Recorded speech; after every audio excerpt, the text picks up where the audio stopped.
got there now, like this minute.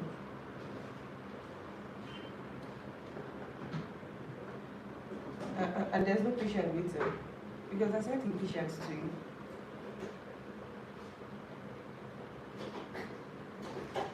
Okay, these girls are there around the front desk because they said they got there and everyone was locked.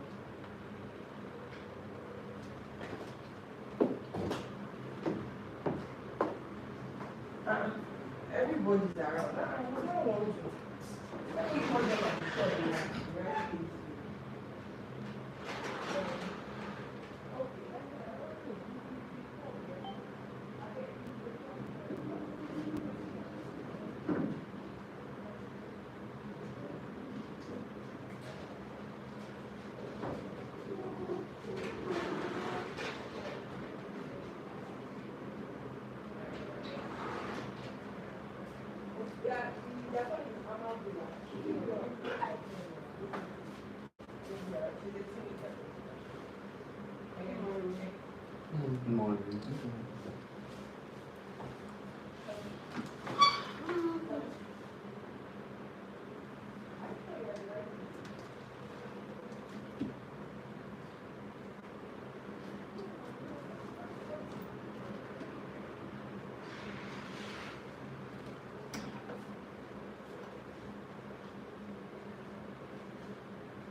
Right.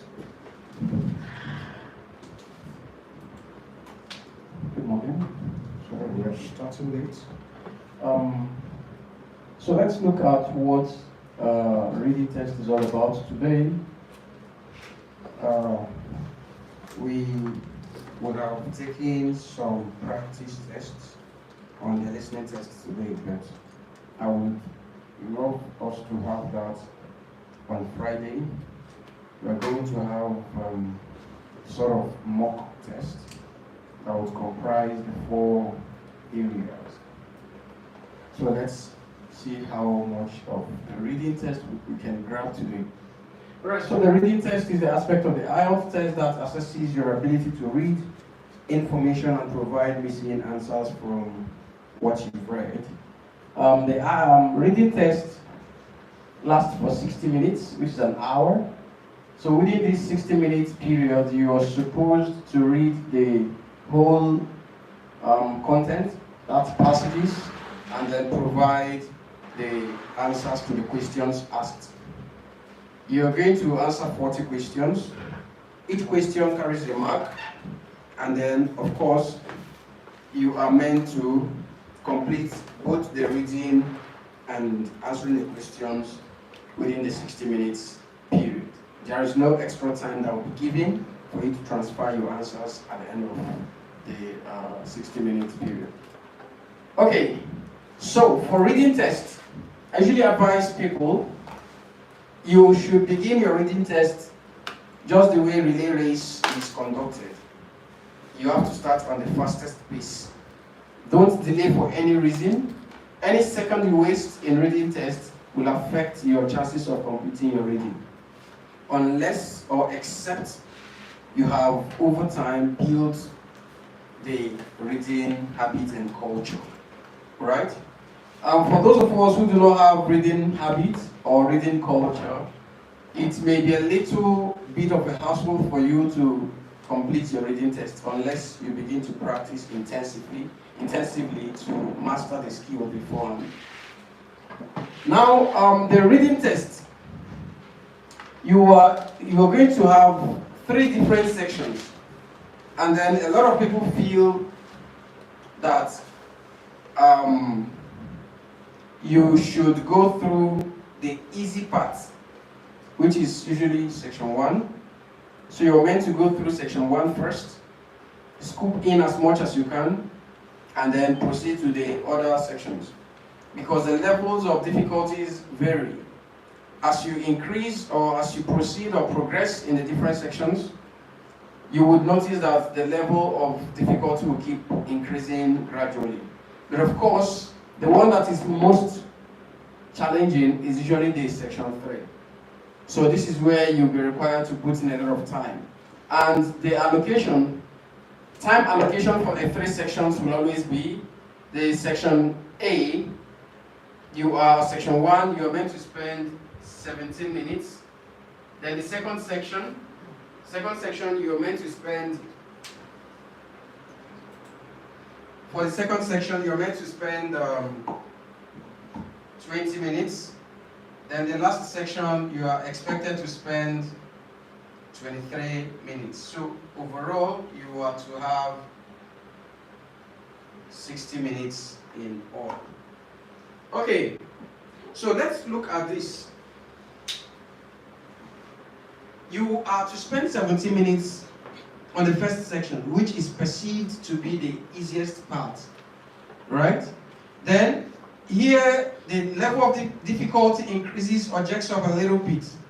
Then the last part, which has the highest number of time that's allotted for you to spend, is considered to be the most difficult, or most challenging rather.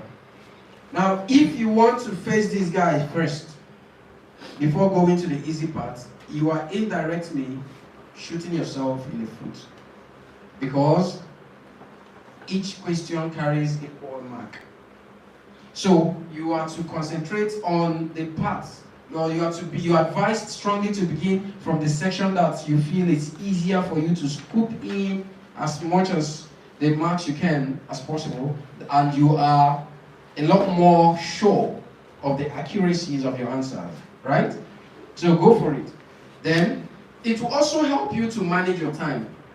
When you go for the easy part, it's possible that you might complete that section before 70 minutes. So once that happens, you are giving more time to this part, right? So please, do not begin with the difficult part.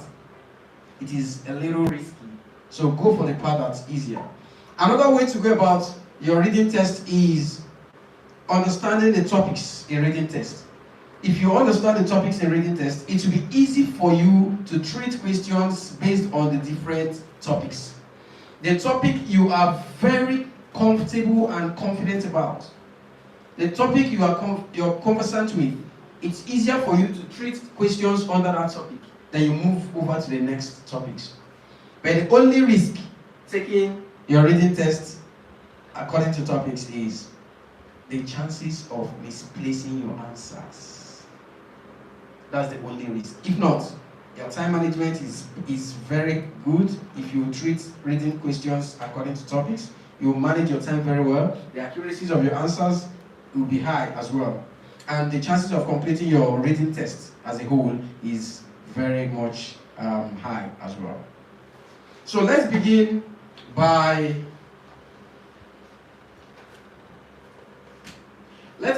understanding what you need to do or things you need to consider to be able to get your reading test done with ease.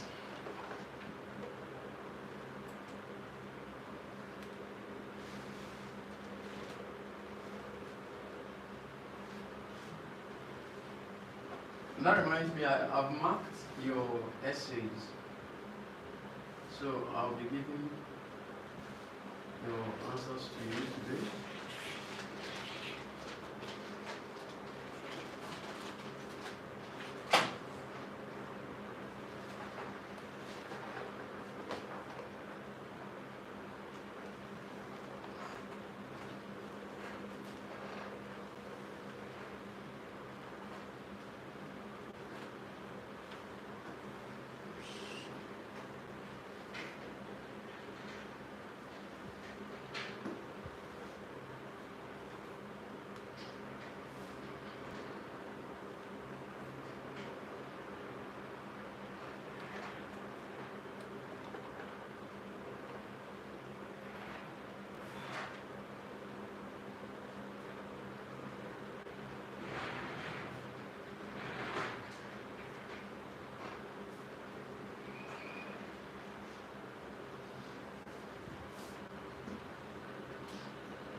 Right. So let's look at the important keys that you need to be able to treat your reading test. So the first thing right here is what we call the 3 T's. These 3 T's would be trick, also known as the bracket trick. Then we have the tips and we have the techniques. So to consider these 3 T's, you should, or we would look at the first, which is the bracket trick. We talked about that yesterday. It's applied during your listening test. The use of brackets around the part of your answer or any part of the answers you've written that you're not so sure if it should be there. So you put them in bracket. So that would help you to play safe or stay safe. Just in case it's not required as part of your answers, then examiner will just ignore it. But if it is supposed to be part of your answer, it should be acknowledged because you actually wrote it out. Now, in the reading test, or let me take us back to listening test. Yesterday, or 2 days ago, right, when we treated these important keys for listening test, when do we begin to apply the bracket trick for listening test? When do we begin to apply the bracket trick for listening test? Or just hold on, let's ask those online. Mrs. Cordy, are you there?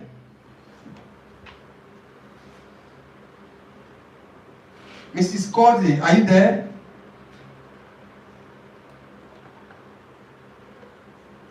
Mr. Rakib, are you online? Yes, I'm online. Okay. Daisy, are you there too?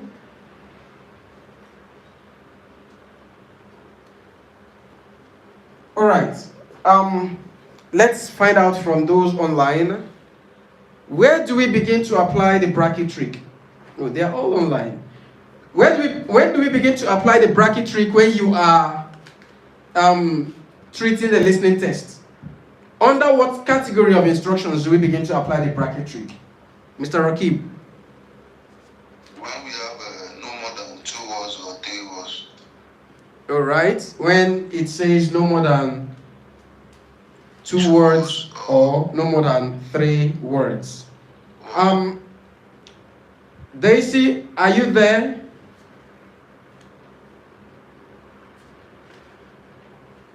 Mrs. Cordy, can you hear me? Okay, so I would come back to the class. Yes. Under what category of instruction do we begin to apply the bracket trick when you are treating your listening test? Under the category or the circumstance? Under what category of instruction? Okay, no more than 1 word and or a number.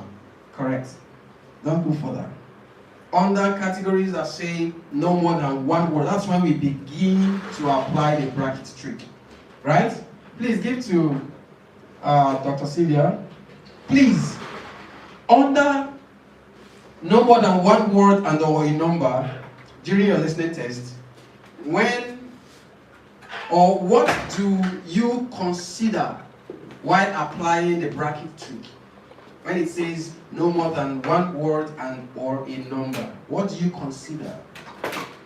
Okay, for example, the example we'll give that day, I can still remember.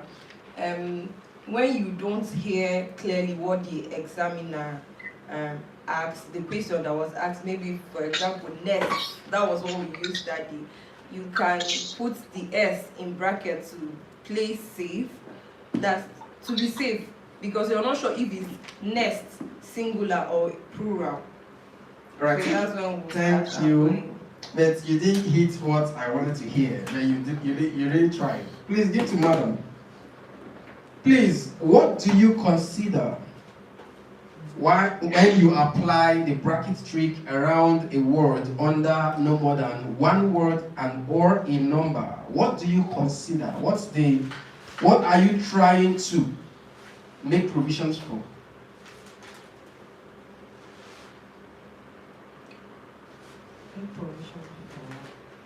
You're trying to play safe. You see what I'm trying to make provision for? You're trying to play safe in the sense that you're not sure of the first answer that it's not in brackets.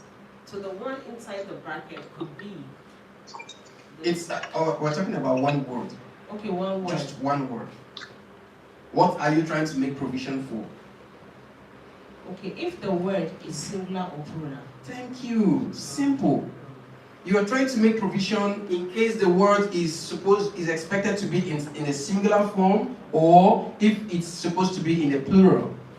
We used the instance next. So when it's pronounced next, you are not very sure, you are not 101% sure if that word next should be in a singular or plural form, right? Because it's a tricky word. It has ST before another S. So it's only when it's stressed in this way, next, that's when you now confirm that yes, it's in a plural form. But if someone is just talking normal, and the person has something else to say after pronouncing the next, you won't really ascertain, except if there are indicators that show it's in plural. Do you understand me?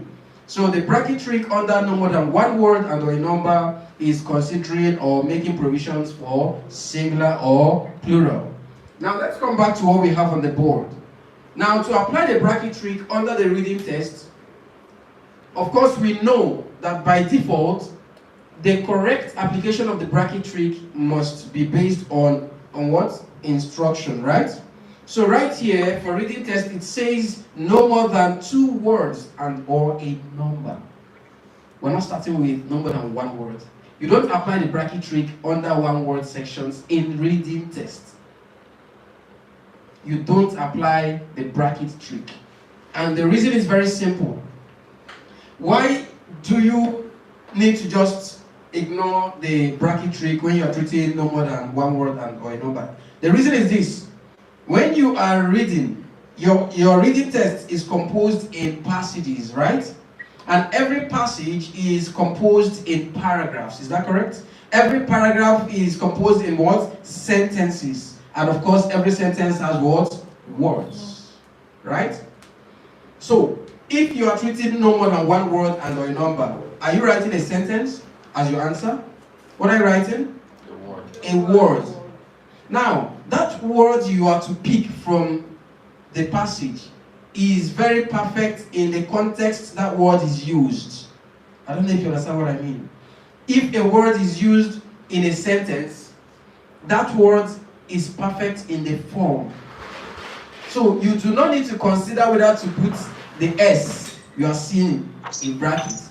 You don't need to consider that because the word requires that S. That's why the S was added in the sentence. Please, do you understand this explanation?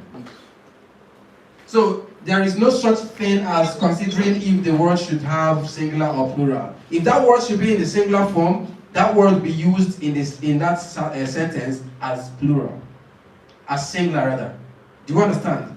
If the word is supposed to be in the plural form, in the sentence where you are picking it, it will be in the plural form. So it is about copy and paste. Don't bring in a bracketry. Please, do we understand? Rakib, do you understand my explanation? Yes. Alright. Mrs. Cody, are you clear with what I just explained? Yes. Okay, Desi, is it clear to you as well? Can you explain it more? Okay. I said when you are treating your listening test, your listening test, we begin the application of the bracket trick from sections that say no more than one word, listening test, no more than one word and or a number. That's when you begin to apply the bracket trick, because when you listen to an audio, you may not be 101% sure of what the audio may have pronounced. So whatever that the audio pronounces, it is left to you to determine if it is in singular or plural. But there are some pronunciations that will be very crisp, very crystal clear. So it's easy for you to decipher that yes, this is in singular or this is in plural. But if it is a tricky word such as nests, right? You would hear such word, it will be a little unclear if you are to write it in the singular form or plural form. So because you need to be safe, you then apply the bracket trick by putting the S that makes it plural in bracket. Do you understand this? Yes. Good. So, but for reading tests, everything that is supposed to be your answer is already written out in the passage you're reading. So if you find the correct answer from the passage, the word, if it says no more than one word and or a number, that means you're writing just a word as your answer. So that word you are to write, you don't need to apply the bracket trick, because the word is so perfect in the sentence it's been used, where you picked it up from. So do not bring in the bracket trick of putting the S or importing an S, then you put it in bracket. If you do that, it will thwart the meaning or essence in that passage. Do you understand? So all you have to do, if it says no more than one word and or a number, is to copy and paste exactly the way it's written in the passage. Right? So that's why right here, the application of bracket trick under the reading test begins with no more than 2 words and or a number. That's where you start from. And how do you apply it? The same way you apply it during the listening test. The same way. So you get the 2 words, then out of the 2 words, you know the one that is actually more important. Then the other one will be the subordinate or supporting word. So that's the one you put in bracket. It can be the first word, it could be the second word. It depends on the question. Please, do you understand this? Yeah. Those online, do you understand, please? Yes. Sorry, excuse me. You said for the reading and listing, right? You can use pencils for your answers. Okay, same thing applies to the section that says no more than 3 words and or a number. Same thing applies. Just the way we learned during the listening test how to apply the bracket trick. Yesterday I told us, or 2 days ago, that all you need to do is identify the supporting words. When you get a 3-word answer, identify the supporting words and then put the 2 supporting words in 2 different or separate brackets.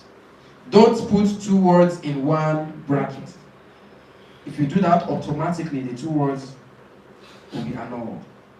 Right? So if you have a 3-word answer and you are able to identify the keyword that you feel is very important. So the remaining 2, it could be the 2 words before, it could be the first word and the last word. So whichever it is that you find to be the supporting word to the main answer, put them in separate brackets. Please, do we understand this? And the bracket comes before the one that is not in the bracket. Pardon? And the ones in the bracket comes before the one in the answer you're sure of.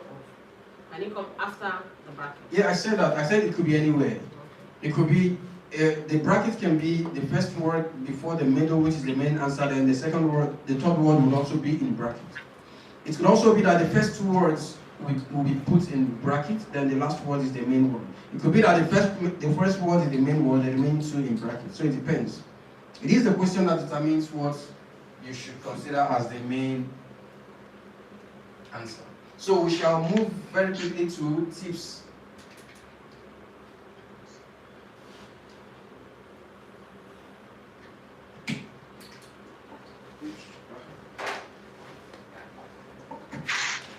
Okay.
Okay.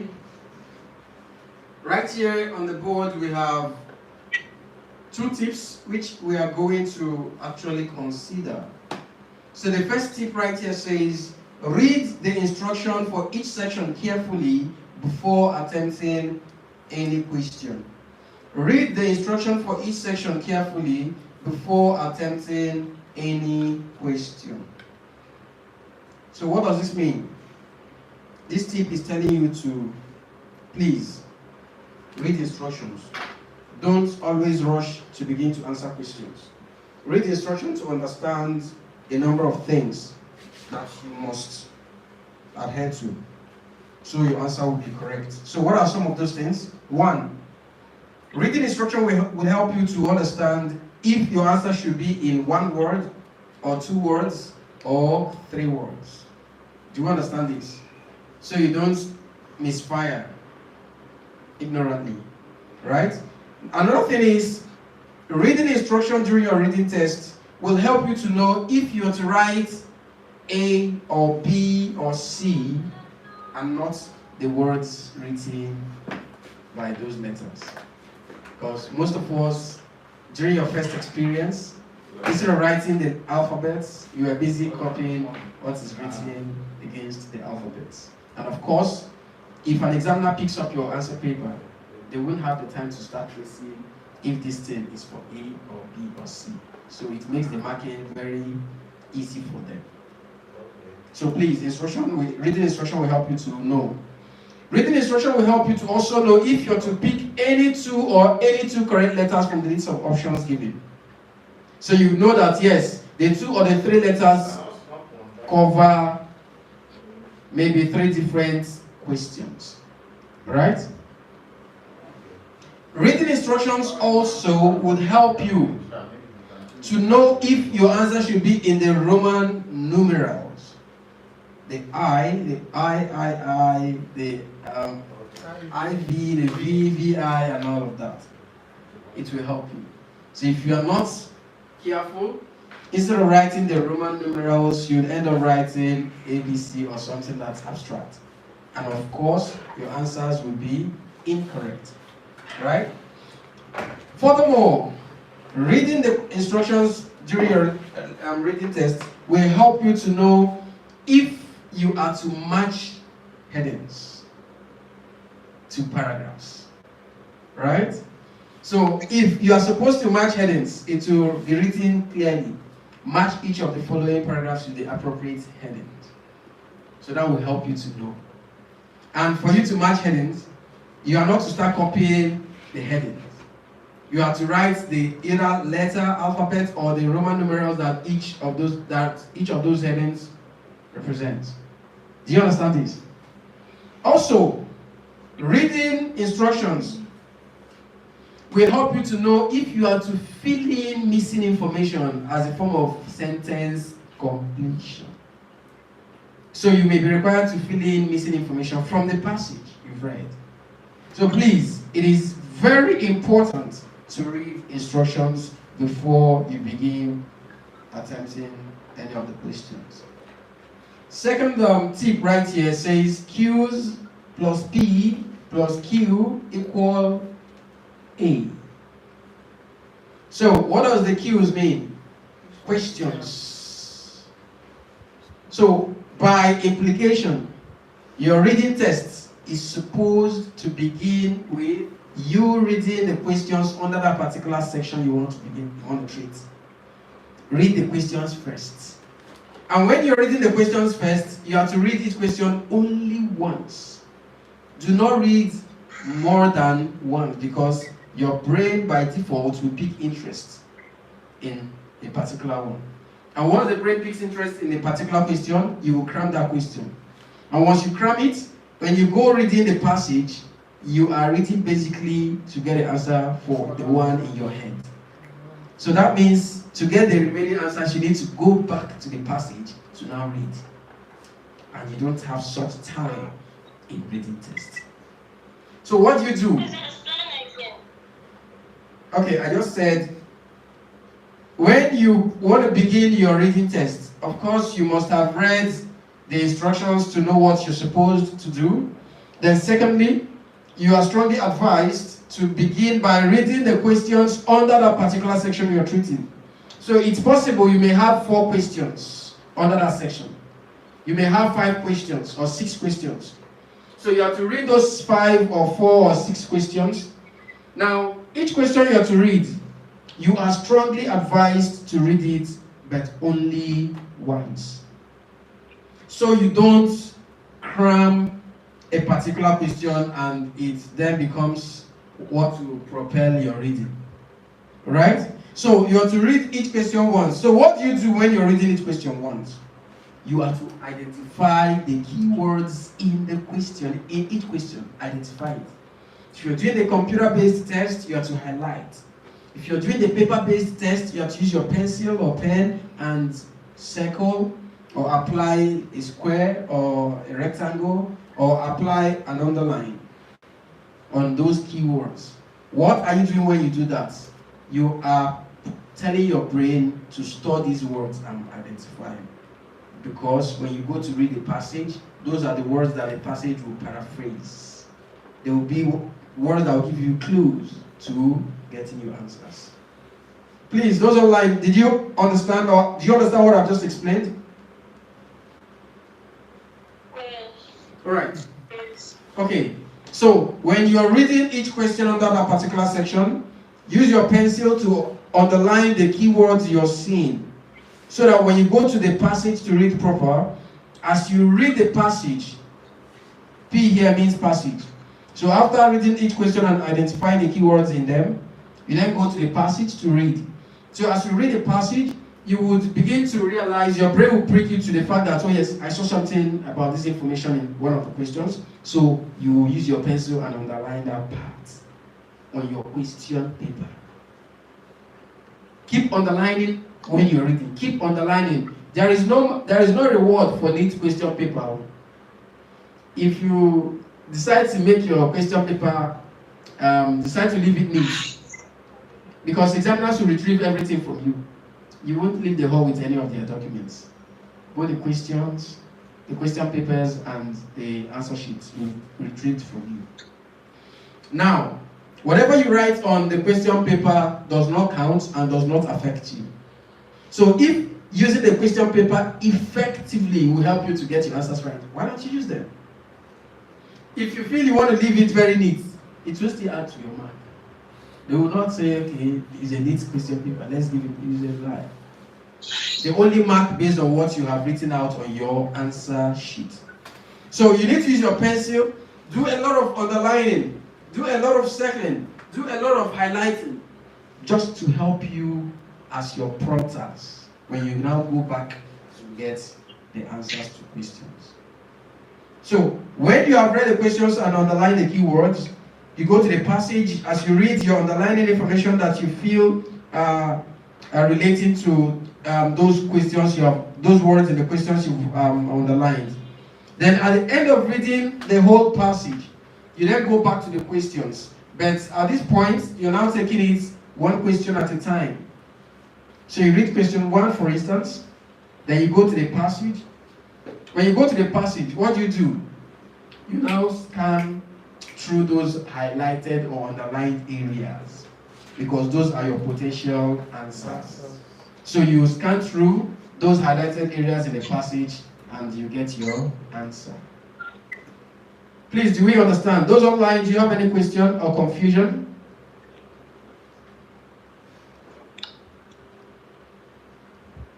All right, so let's proceed. Can you explain this last point again? Pardon? Can you explain this last point again? The last part, Yes, please. that's this part, or the whole QSP, Just the last piece that you just explained.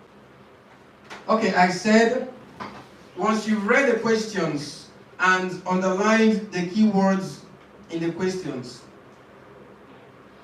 you then go to the passage. While you're reading this passage, you would always realize or recognize information that's referred to those keywords you've underlined at the question section. So what you do when you find such information is underline such area, or circle such area, or highlight such area. So you need to keep doing that as you read through the passage. Once you're done reading and identifying the key information in the passage, you go back to the questions, but you are now treating it one question at a go. So when you read question 1, you go to the passage, scan through the passage, especially on or around those underlined areas. So you scan through them to get your answer to each of the questions. Do you understand this? Yes, please. All right. So that's it about the Q's, P, Q equal A. Excuse me. Yes, please. Please, I want clarity on the matching words you talked about earlier. Matching words. We'll get to that. Still very far. You said something like I said we'll get to that point. that. It's still very far. Okay, so let's go to techniques.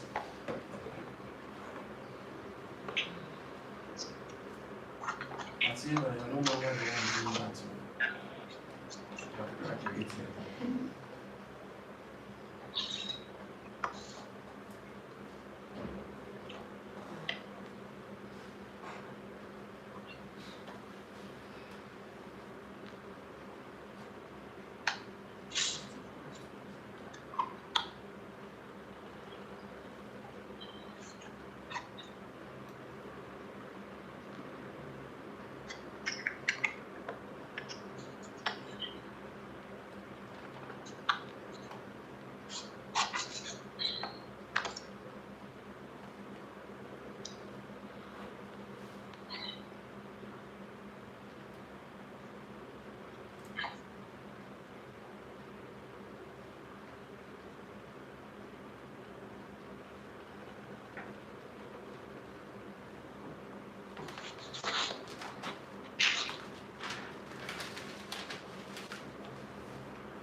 Okay, so right there on the board we have 6 different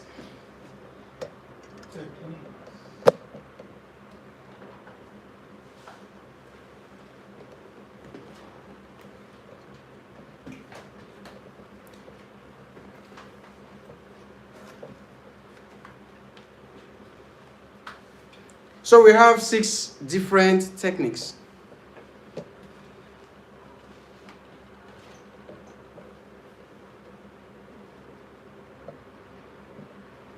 So the 6 different techniques right here are paraphrase, skimming, underlining, scanning, jotting or labeling or making notes, and then lastly we have ruling or crossing out. So let's take them one after another.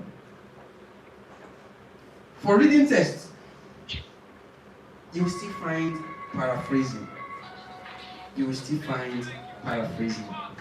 Remember I told us that paraphrasing is a foundational topic.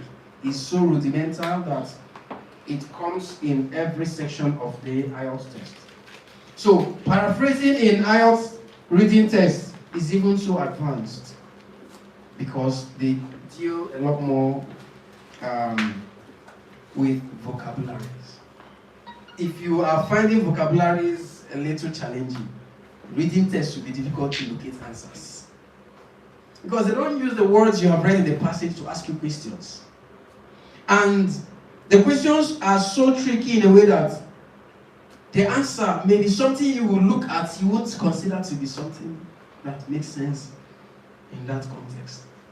That's reading for you. So the reading tests you, test your critical analysis skills, test your ability to identify or locate where information is in a passage. Right? So it also tests your fast reading skills. So in reading, that's why reading test is considered to be the simplest according to IELTS. It's considered to be yes, reading test is considered to be the simplest of the 4 modules in IELTS. And the reason is this. They see reading as that IELTS or part of the IELTS test that allows you to read as many times as you can if you are a fast reader. They feel you can always come and read as many times as you can. They also feel because your answer is right there in front of you, is in a passage, that you should just search and get it. So they see it as the simplest, and because of that, the marking scheme is very strict. Very strict. So a lot of people find it quite challenging.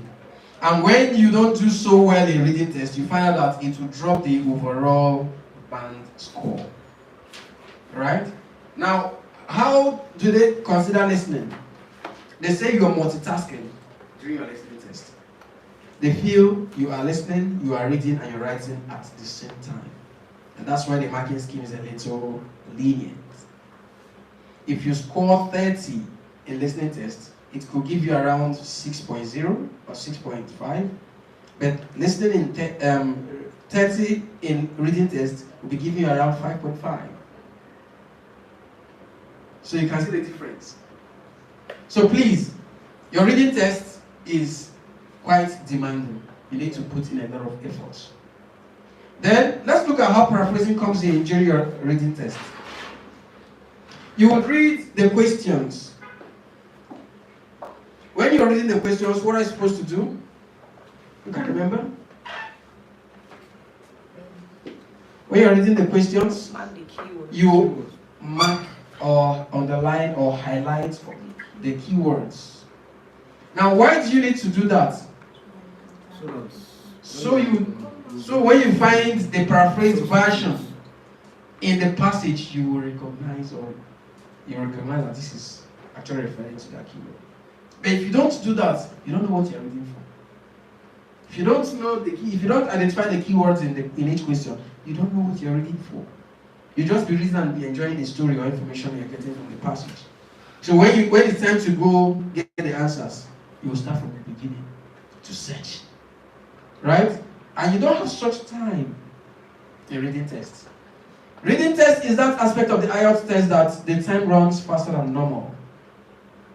If you are a slow reader, before you know Jack, you are still at number 15. The coordinators will announce to you, you now have 20 minutes more. And you know when time is announced. Philip will come and visit you. Hello. This cold will just hug you. You become more confused. Sitting directly under an AC, you are still sweating. It happens. Right? So you need to be as fast as those that engage in relay race, the way it started, the way it's being conducted. On your mark, get set, go. And you start very fast. That's the way to go when you're treating your reading test. So your keywords, when you read the questions, are being paraphrased when you get to the passage. So it's important you identify those keywords so you would be able to recognize the paraphrased version in the passage. Please, do we understand this? We did a lot of information that's maybe paraphrased. We did a lot of that yesterday. Every day, daily. Every week, weekly. Every 2 weeks is what? Fortnight. Or every 7 days. Every month. Monthly. Every 3 months. Quarterly. You see, we're forgetting. Just yesterday. Every 6 months. Rakib, every 6 months is what?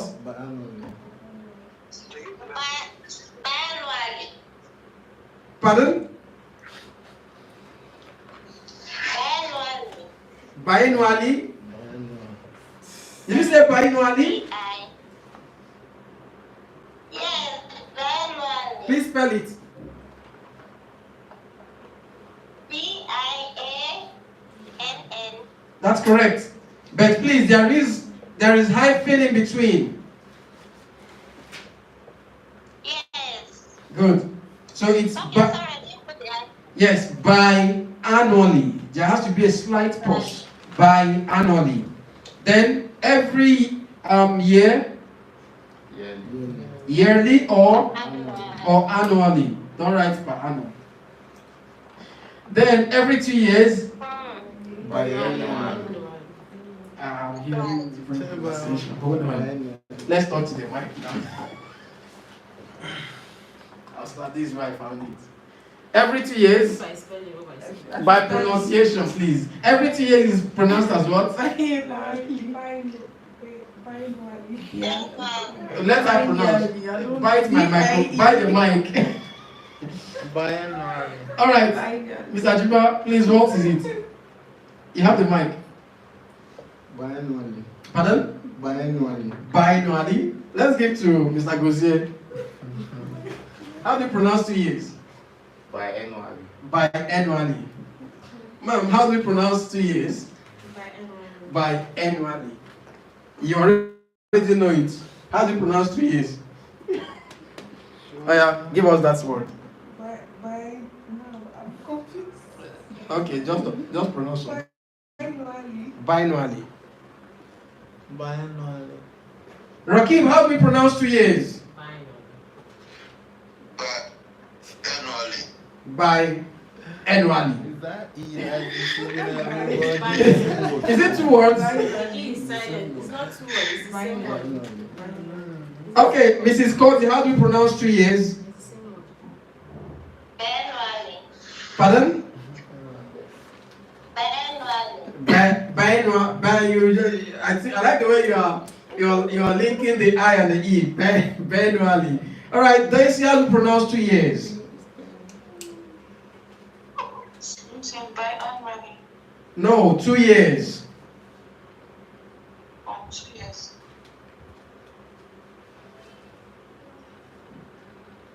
2 years is spelled as Biennually.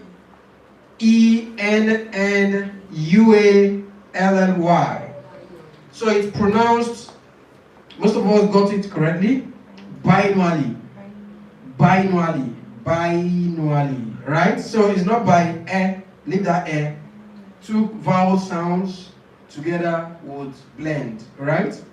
So biannually is the pronunciation. Now something that has existed for 25 years, you are going to be marking what? Golden Jubilee. No, sorry, Silver Jubilee. Pardon? Silver Jubilee. Silver. I want to hear that. Silver Jubilee. Thank you. So swallowing letters. Alright, it's pronounced as a Silver Jubilee. Then something that has existed for 10 years is called what? Decade. A decade. How? The processing is taking something that has lasted for 30 years. Give us that, please. 3 decades. Generation. But actually, it's considered to be a generation. Alright, so it is 3 decades, right? Something that has existed or lasted for 30 years is considered to be 3 decades. Now, what about 1,000 years? 1,000 years is considered to be what, Mrs. Daisy?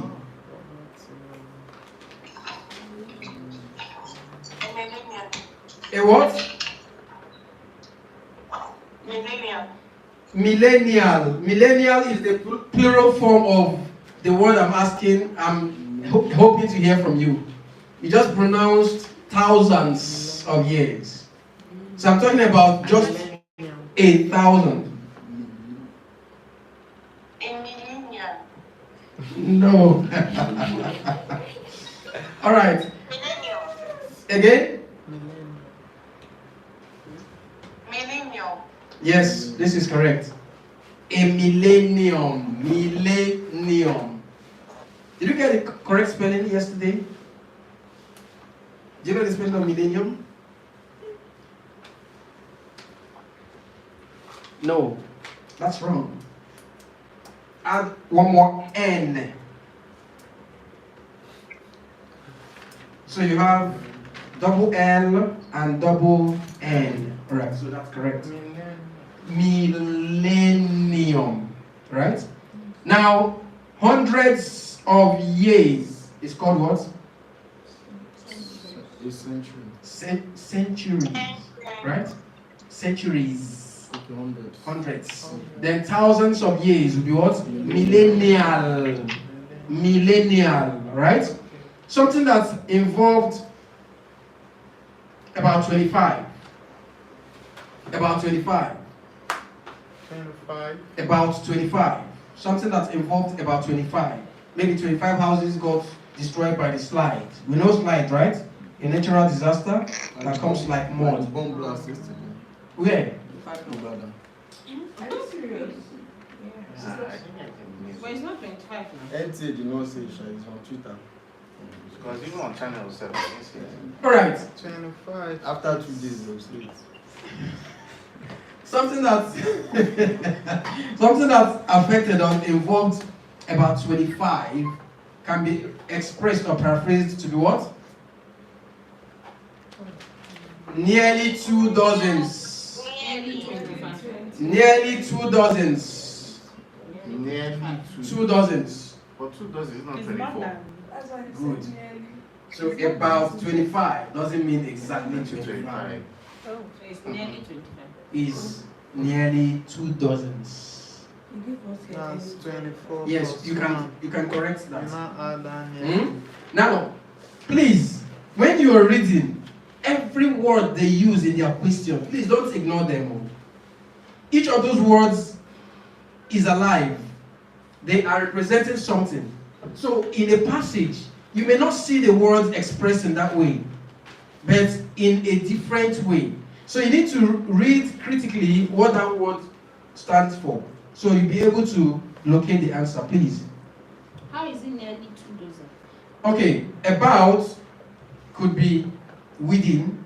So look at it this way. Or more or less. Exactly. That's a perfect definition. Now when you say about 25, about 25 simply means it could be 23, it could be 24, it could be 26, it's within that range. It can as well be 25, but not exactly. I understand. Now, nearly I understand. That double is 2 dozens, 2 dozens. right? Now, it could be this guy. What is 2 dozens? 24. About 25 does not mean exactly this. Please, that's the way they bring in tricky words in your reading tests. So don't just ignore. Please read critically in between lines. But in a situation like this, the answer is there. It's just for you to discover it.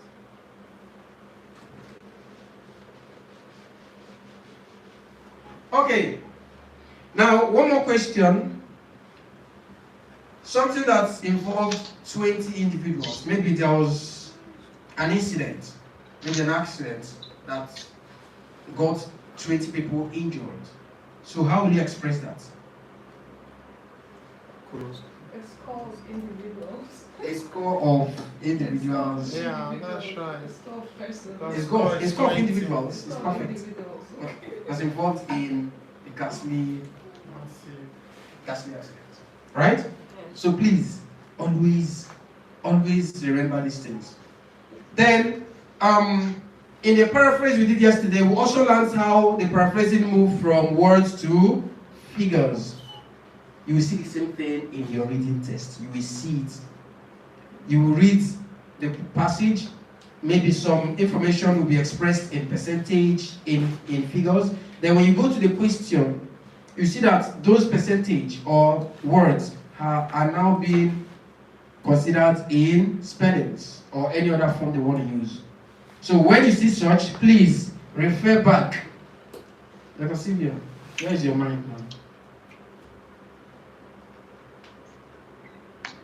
Where? The hospital. Better come back. Tell them you are busy. Okay. So now, all you need to do is refer back to that area where you saw such information. That's where your answer or potential or possible answers can be found. Right? Now let's go to skimming. What's skimming? What does it mean? Who have got an idea of what skimming means?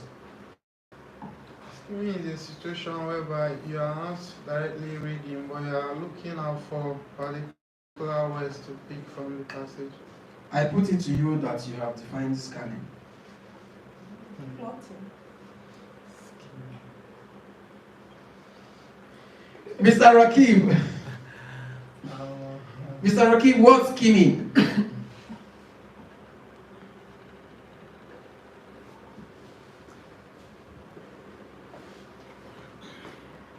Ms. Daisy, please tell us, what does skimming mean?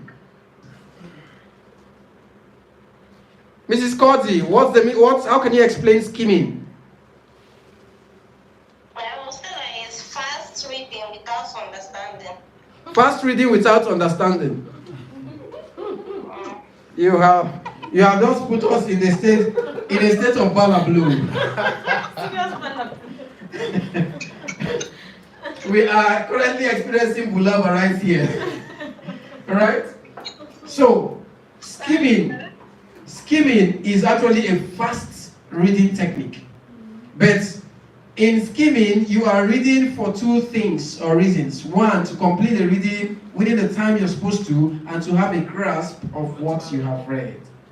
You will not have complete understanding, but you will pick key and salient information. Skimming. Skimming is what you need if you really want to complete your reading test. Please do not read like you're going through newspaper. You need to be fast, right? So while you're reading, it's important for you to identify the keywords. And that's where this third technique comes in. So if you want to write, skimming is a reading technique of quickly going through an information with the aims of completing your reading and also having a grasp of what has been read. That's the mission. Skimming is a skimming, oh my God. Skimming is a fast reading technique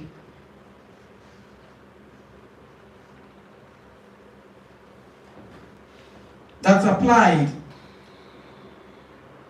with the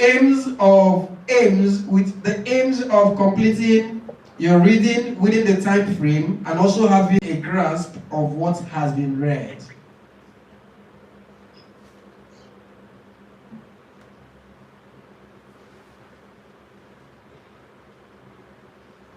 Alright, is that clear to us?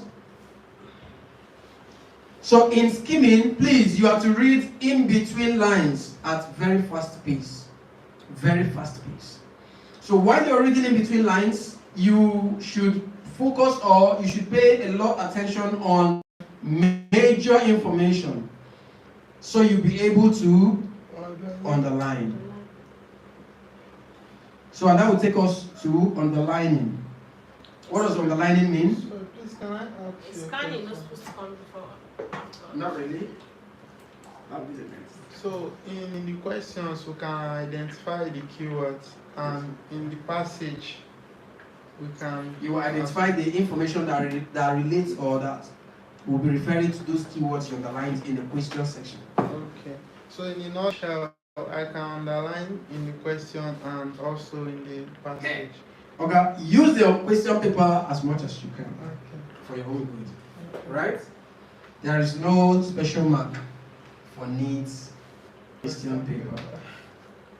So let's go to underlining.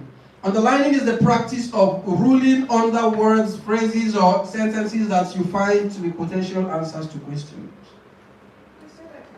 Underlining is the practice of ruling under words or phrases. Underlining is the practice of ruling under words or phrases. Is a practice of ruling under words or phrases or information which you find to be potential answers.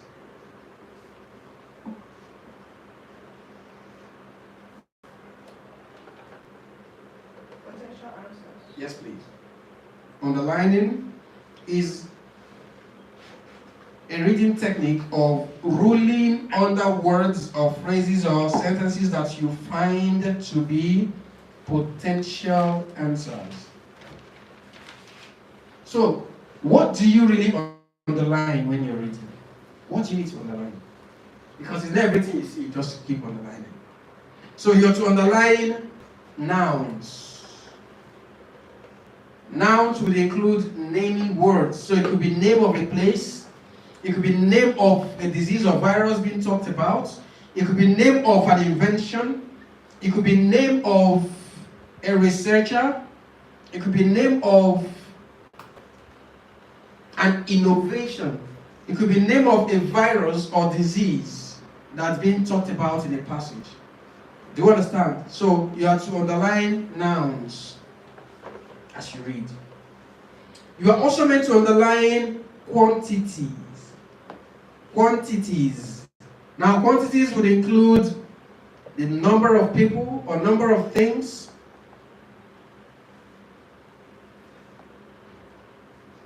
You are meant to underline periods or duration. Periods or durations. So periods, we are talking about centuries, we are talking about years, dates, information that give when something happened. Then duration is a time frame, right? So if there is any information that tells you when between so and so, please underline it. Anything that tells you between this and that, underline it. Alright, you're also meant to underline anything that has to do with money. Money. You're meant to underline how problems were solved. How problems were solved.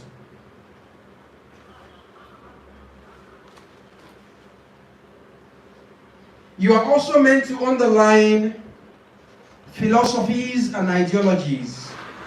You may be reading a passage that talks about different scientists or researchers And each of the researchers have got an invention that they brought in. So for them to have done that, they had ideologies that gave birth to whatever thing they invented. Right? So you need to underline all of those ideologies, because questions would ask you, what does so and so say or think about so and so? Do you understand this? So you need to underline that. Then lastly, you need to underline instances. Instances. And there's something about instances I would like you to pay attention to henceforth. In reading tests, most times we have observed or noticed that when two things are cited, this and that, the answer is usually the second instance. The answer is usually the second instance. Practice and you will notice something like this. When two things are cited, the answer is usually the second one. Start practicing, you will observe this. Right? Some people will be quick to pick the first one. Always check carefully. The second one is a more correct answer. Alright, so that's for you underlining. Let's go to scanning. When you're reading, scanning is the technique that is used to locate your answer. So what's scanning? Scanning is a reading technique of searching or spotlighting through information that you have identified. Scanning is a reading technique of searching or spotlighting through the information that you have identified with the sole aim of locating where an answer is situated. Scanning is a reading technique of searching through or spotlighting through information identified with the sole aim of locating where an answer is situated. Is this taken? So, should I take that again? Yes. Okay. Scanning is a reading technique of searching or spotlighting through information identified with the sole aim of locating where an answer is situated. So, what do you scan? Who knows? What do we scan? Paraphrase. You scan the underlined areas. When you are searching for your answer, when you read question 1, you need to go to the passage, right? When you go to the passage, you don't begin to read again. You now go through those areas you have underlined while reading. You scan through them to get your answer. Because for you to underline anything there, you know that it is referring to a keyword you read in the question. Do we understand this? Okay, so let's go to jotting or labeling or making notes. Jotting, labeling, or making notes. These are techniques used. Jotting, labeling, or making notes are techniques that are used to give tags or titles or captions to paragraphs you have read based on your understanding.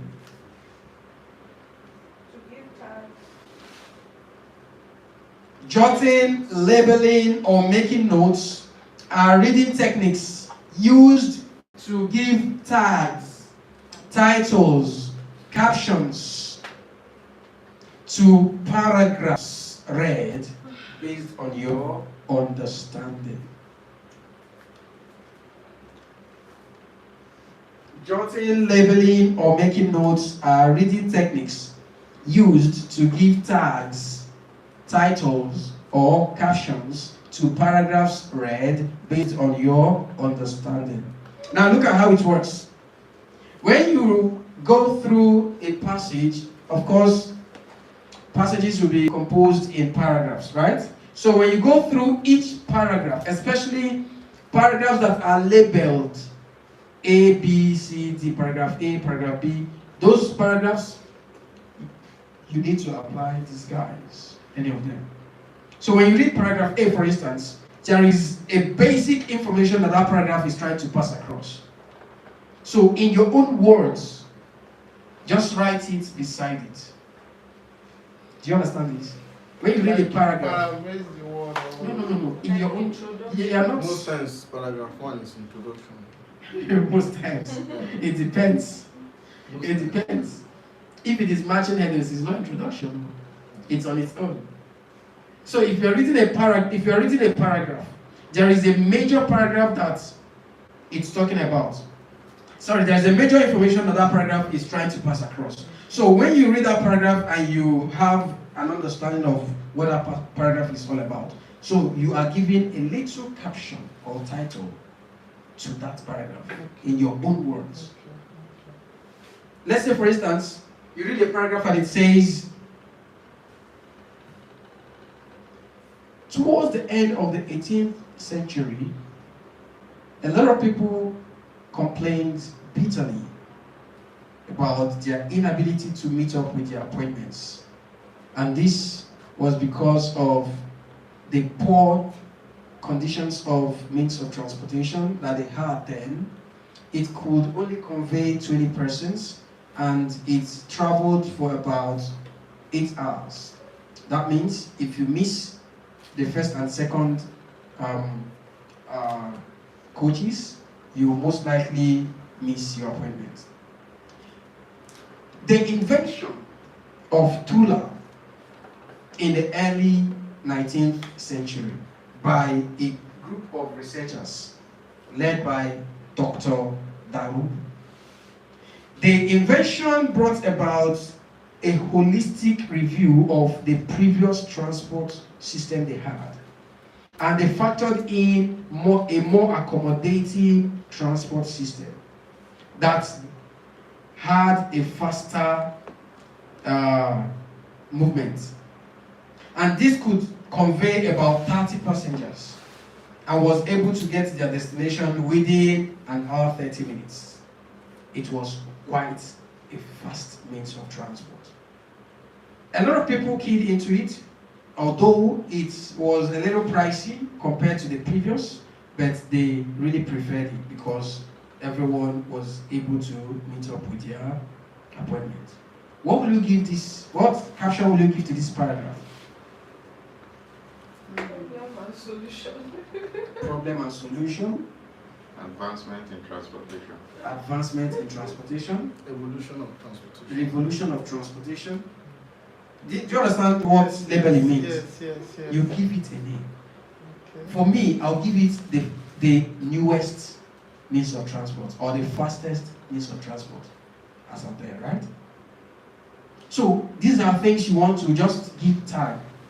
It is important to do this because most times you will not be required to identify the heading that best suits that paragraph. So because you have given labels, it's easier for you to match. Do you understand this? Now let's go to ruling or crossing out. The ruling or crossing out are reading techniques. Ruling or crossing out are reading techniques that help you to manage your time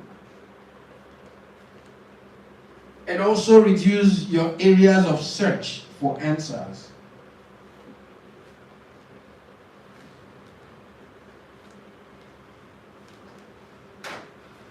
The ruling or crossing out are reading techniques that help you to manage your time while you're reading or while carrying out your reading test, and also reduce your areas of search for answers.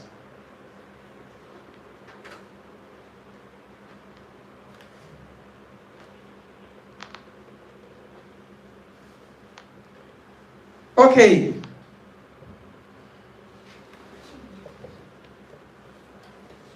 Now, let's understand how that works. If you are reading through a passage, that's composed in paragraphs. Now you have paragraph A, B, C, D, up to maybe G. And then after reading the 5 or 6 or 7 paragraphs, you now begin your search for answers. Question A or question 1, you go to the paragraphs to get your answer. You read through the paragraph A, your answer isn't there. You go to paragraph B, you can't find your answer. When maybe paragraph C, you then find it. You write C. Question 2, you come back to paragraph A, you read through or scan through, the answer is not there. You go through paragraph B, is not there. You go through paragraph C, is not there. Maybe you find it in paragraph E. You write it. For you to read paragraph C again is a waste of your precious time. Because some instructions will say this.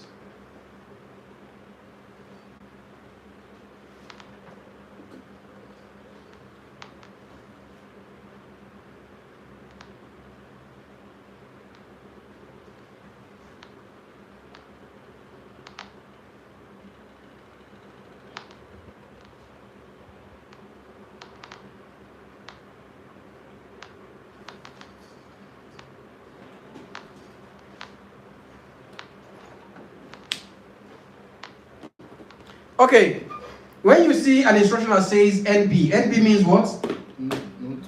Not before. And it says you may use any letter more than once. What does that mean? You can use C more than once. You can use C to solve 2 different questions, right? Perfect. Now, if this is written, please always look out for this guy when you're reading instructions. If this is there, prepare your mind. A particular paragraph will solve 2 questions. Prepare your mind for that. But if it is not written, then I will say 1 man, 1 bullet. 1 answer solves the question and that's it. The life span is eliminated. Right? Now, when you're going through the ruling of, when you're applying the ruling or crossing out techniques, I was trying to explain that you have gotten your first answer from paragraph what? C, right? And then you're looking for answer to question 2. And you read paragraphs A, B, C, D, and you found your answer in E. Reading that paragraph C again, when this guy is not written, you have wasted a precious time. So you can also read it out. So what you do, if there is no such instruction as this, when C gives you your answer, use your pen or pencil and cross out that paragraph. This will indicate to you that what? It's taken. Like some people will say, it's no longer in the market. So it's taken, right? It's sold out. Then when you're looking for the next answer, when you go through this, I don't find it, there is no need reading this guy anymore. So you skip it and go to this guy. It's reducing your areas of search for answers.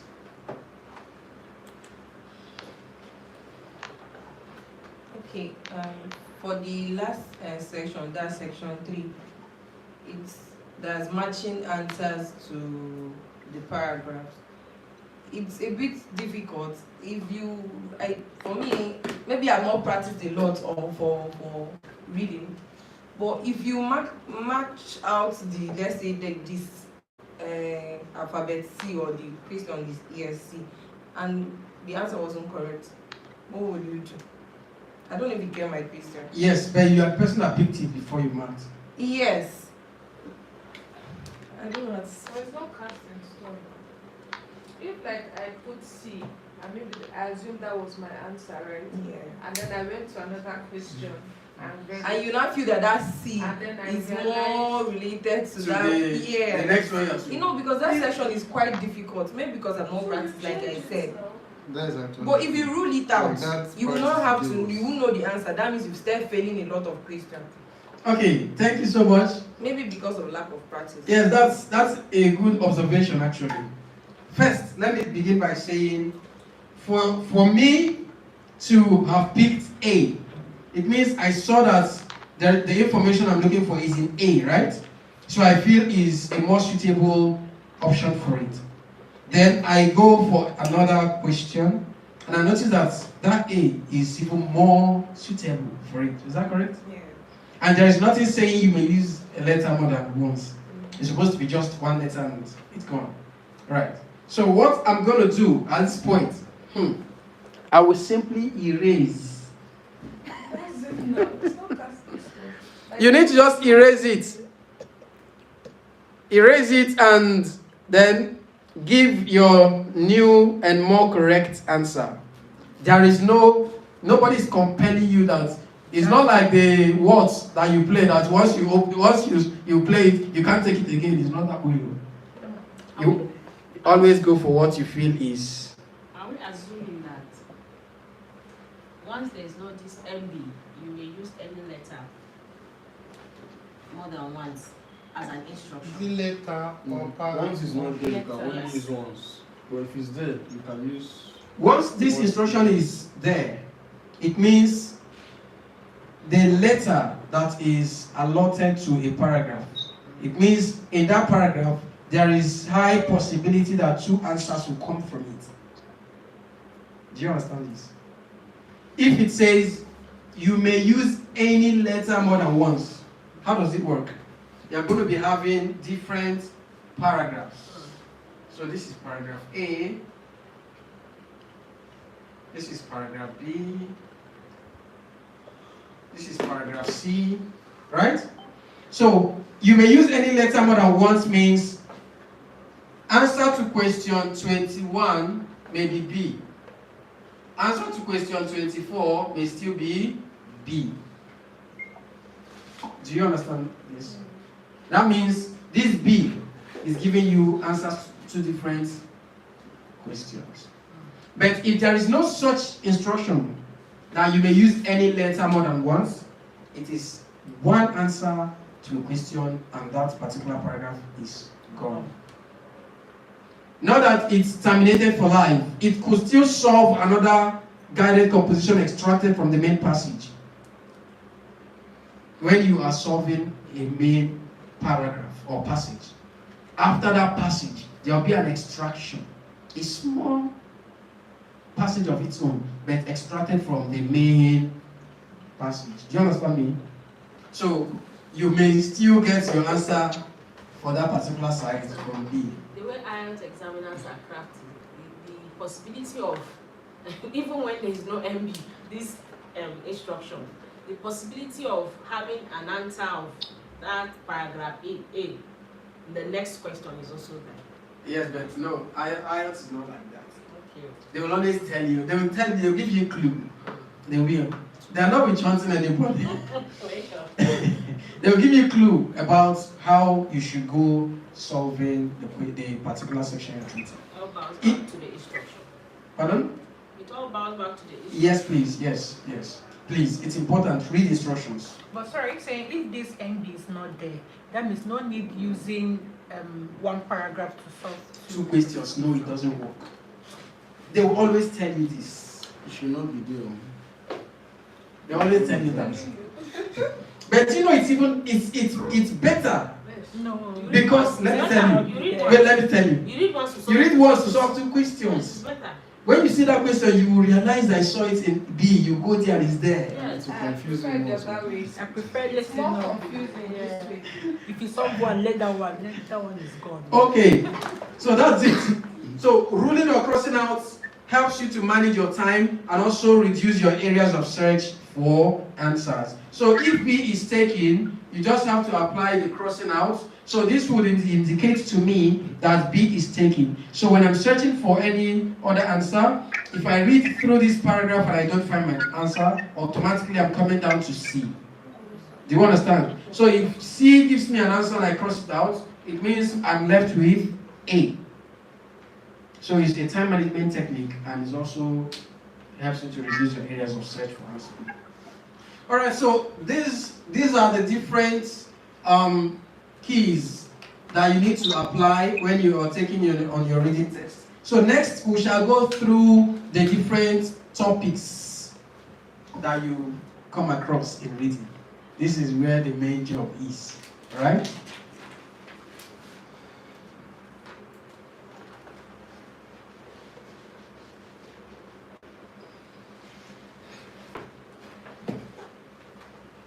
I can't hit the board. Hello. Okay, just a moment.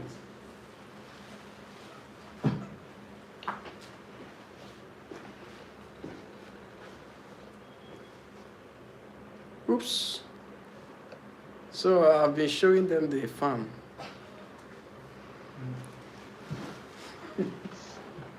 Can you see the board? Yes. Okay, sorry. I was showing you how fun here.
Okay, so let's begin.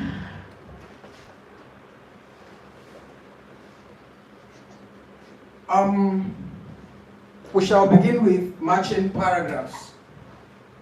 Matching paragraphs is the easiest topic in reading test. And so I strongly advise anyone taking the reading test to solve matching paragraph questions first. The reason you should go by solving the matching paragraph questions first is because your level of accuracy of your answer is almost 95%. And then the speed you get to find your answer is very high. So please, if you find matching paragraph questions in your reading test, go and solve it first. So before we begin, I'd like to tell you how to identify matching paragraph questions.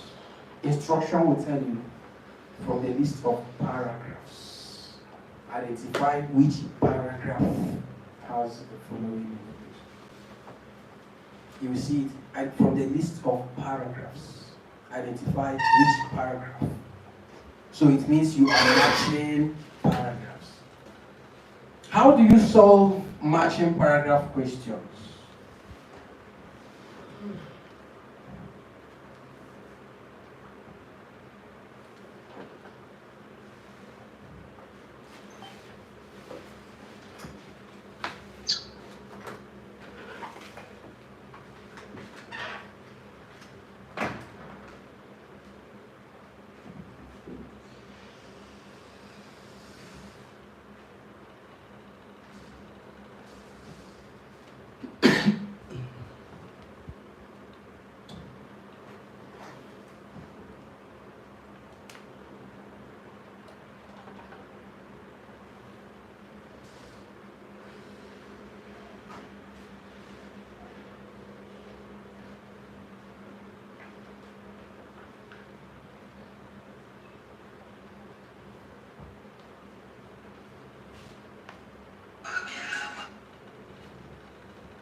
All right, so right here, we have this paragraph A.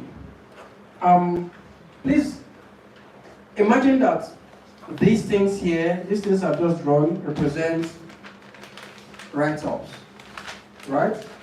So I want to ask you, let me ask those online first. How many, if these things I've just drawn represent written information, how many sentences do we have here?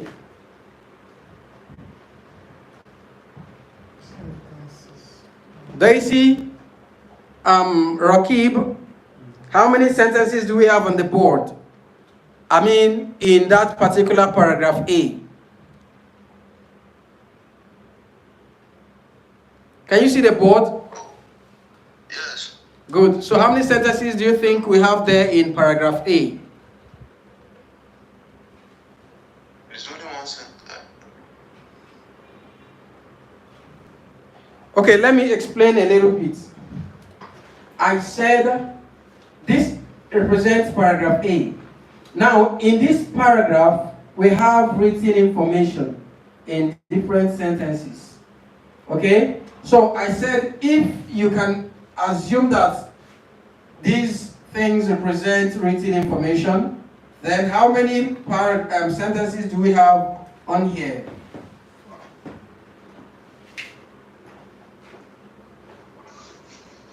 How many sentences? Is it 4? No. Okay, are you asking me? I'm asking how many sentences can you see there? So 4. 4. Okay, Rakib, how many can you see? I think it's 3. 3, fine. How many sentences do we have there? I think it's 2. 4. 4. 4. How many sentences can you see on the board?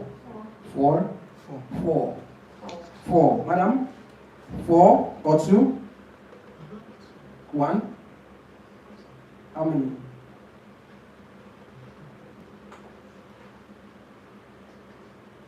Is that the dot function? Pardon? I was actually wrong. Is it the dot first? I was asking how many sentences, if those things I drew in that box. The box represents paragraph A, okay?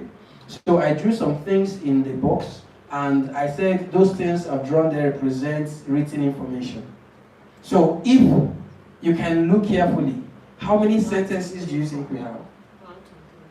4. 4 sentences. All right, very correct. We have 4 sentences. Why would you say we have 4 sentences? Why? There's a full stop at the end of each sentence. Thank you. Because each sentence is indicated by period. It is a period that shows that this is the end of this sentence. So we have how many periods? 1, 2, 3, and 4. meaning that there are 4 sentences. Okay, now, how do you find your answers to matching paragraph questions? It is simple. To find your answers to matching paragraphs, you don't respect this formula. Don't follow this formula. What does this formula say? Read questions first, identify keywords, go to the passage, read the passage, underline information, go back to the questions and get your answers. But matching paragraph does not respect this guide because the answers are fixed. There are places you find your answers, they are fixed. So where do you find your answers to matching paragraphs? You find your answers either in the first sentence or the second sentence or the last sentence of each paragraph. These are locations where your answers are fixed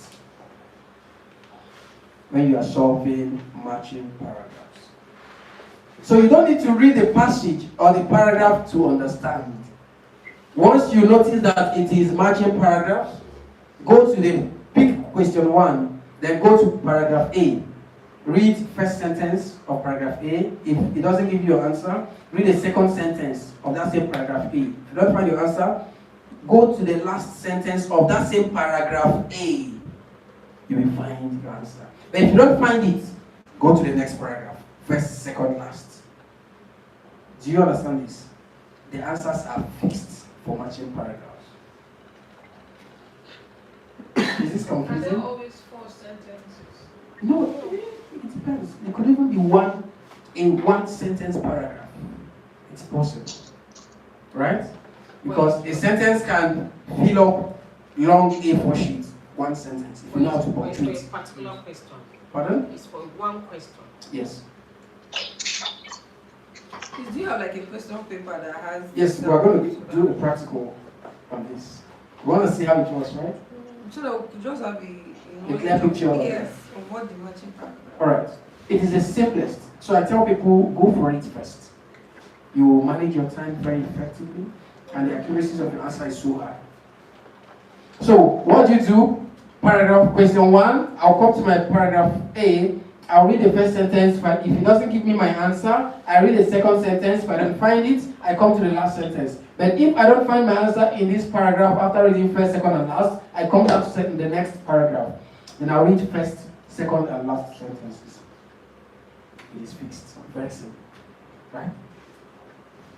But remember, remember that what you're reading here, you won't find the same words when you read the questions. It will be paraphrased. So but you should be able to decipher that, okay, this means that. Right? Now let's go to the next, matching information and matching or identifying information. They both have the same approach. Matching information or identifying information. You've just read paragraphs and you have given labels to each paragraph. Then the question now says, for instance, this paragraph talks about sharing cars with neighbors to go to work. Maybe your workplace is located around the same environment.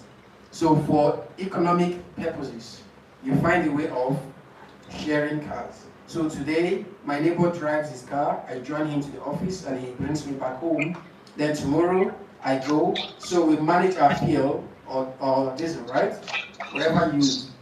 So when if this is talking about joining your neighbor to go to work, then it will tell you when this practice began, who introduced it, what is the reason this was introduced, and what has been the benefit so far. That means you know what this paragraph is talking about. Is that correct? Now, another one that talks about becoming a member of a particular association.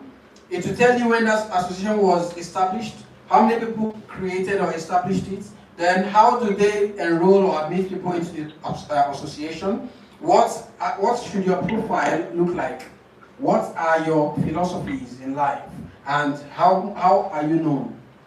it will be written. Now let's go to the question section. Question 1 says joining a club. Which of the paragraphs talks about joining a club?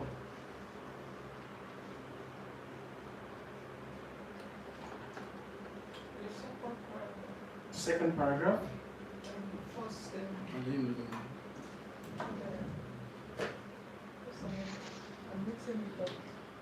You are correct. I'm correct. I think it's the second paragraph. You are correct. Okay. Second paragraph talks about becoming a member of an association, but the question will never mention becoming a member. The question will change everything. The question now says joining a club. What does joining a club mean? Becoming a member of an association. Do you understand how this reading goes? They won't make it so easy for you. They want you to be very critical in your thinking. So, it's just as simple as that. You are locating or identifying information. This joining a club, which paragraph has such information? That's how to answer a question. Do you understand this? That's how locating or identifying information works. So, you may also be asked, traveling to a destination in someone else's car for a purpose. Traveling to a destination in someone else's car for a purpose. Which paragraph is talking about that? A. Joining your neighbor to a workplace. You see, it says traveling to a destination. And you are saying there's nowhere they talked about travel. What does travel mean? Moving from one point to another, you have traveled. It doesn't mean until you move from Abuja to Imo State or Abuja to Lagos. Because that's our mindset about travel. But geography will tell you that if I move from here to that point, I have traveled. So when you join your neighbor to your workplace, you have traveled. What's the destination? What's the destination? Office. What's the purpose? To economize fuel and other resources.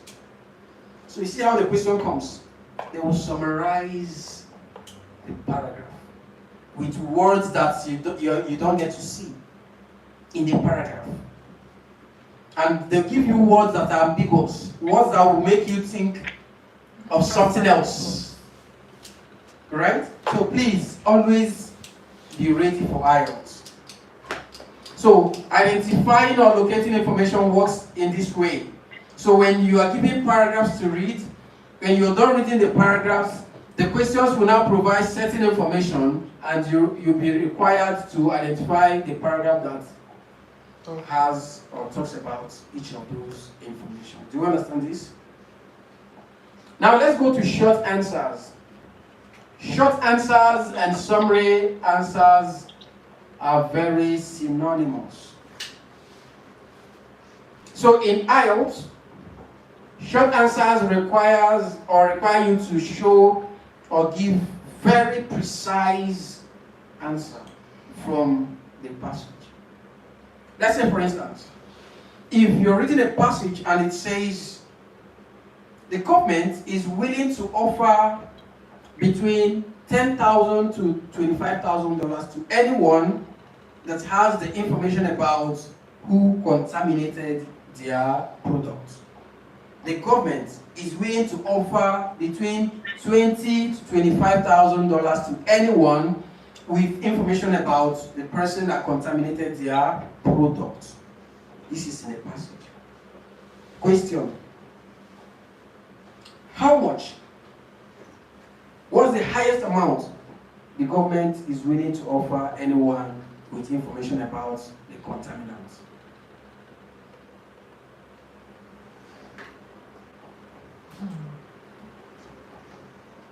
$20,000.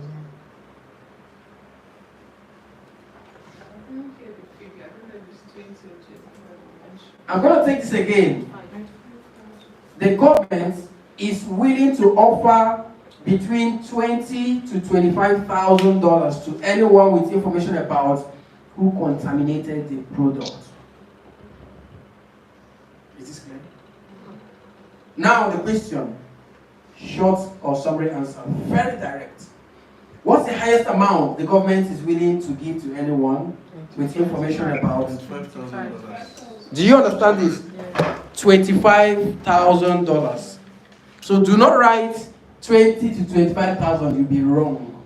Because the question is very specific. Highest. So there is low and there is the highest. Right? This is how summary answers go. So you must be very precise. Can you repeat the question? Let me give the extract. The government is willing to give between $20,000 to $25,000 to anyone with information about who contaminated the product. Question: what's the highest amount the authority is offering anybody with information about? Do you understand this? It's the highest. So you need to be very precise. That's the way to go when you're treating short or summary answers. They are mostly one word. Right? Now let's go to sentence completion. Although I've seen summary answers that had 3 words actually. But in this case, if it requires a specific answer, it has to be one word. You don't need to say between this to that. Now let's go to sentence completion. Sentence completion is the same thing you did when you were in primary school, when you were in secondary school. They'll tell you, Mr. Edet lives in Calabar, right? He is 45 years old. He has a son called Edet. Edet is 12 years old. In all the stories we read, then the question will say, Mr. Edet is dash years old. What will be your answer? 45. You are completing the sentence. The name of his son is dash. But in IELTS, it's the same thing, no? But in IELTS, they will twist everything. They will twist everything. But the answer is just the same. Oh, paraphrase everything. But your answer must remain the same word. Don't paraphrase your own. No matter how they paraphrase the question, when you locate where the question is referring to in a passage, pick that word exactly the way it is and write. Do you understand this? Now let's go to flowcharts. Flowcharts are hierarchical or chronological or orderly or sequential arrangements of events according to their order of occurrence. Flowcharts are chronological or sequential or orderly arrangements of events according to their order of occurrence. Now, some flowcharts will come in form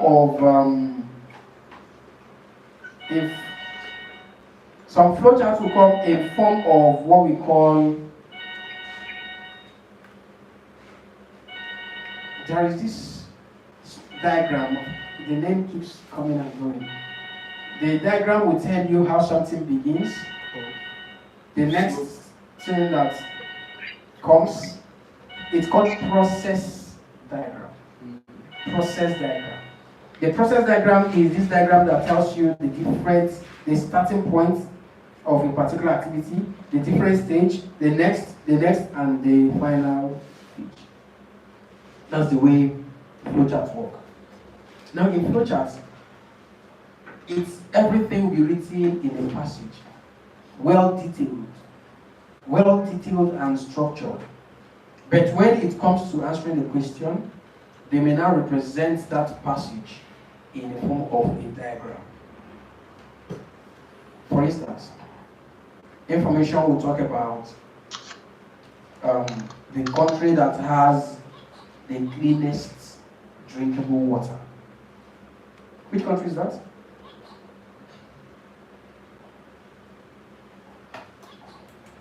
Which country? You have, but you don't know. Germany. Germany. Do you know why? Germany, the war destroyed their water. So Germany does not have flowing water. So they recycle their sock away. But they have the cleanest water in the world. Water is more expensive than beer there. They have the cleanest water in the world.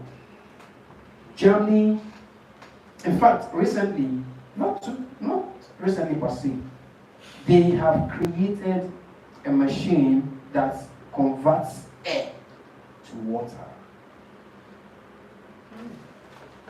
See where I should be there, right? Yeah. So they are that good. Now, if a passage is talking about the processes of having a clean water, it will tell you first, you get the water, which goes into the filtration machine, a filtering machine. The filtering machine increases the temperature to heat any possible germs, and then it pushes it to the next stage called so, which looks like a funnel with a pipe-like instrument attached to it. See where I'm describing the processes now. It will keep going on and on to the last stage where the water becomes clean and drinkable. After all of these explanations in different paragraphs, the question will now draw the water processing machine. So this water processing machine will show you the different parts that carry out different functions. You will be required to identify these parts according to how they are described in the passage.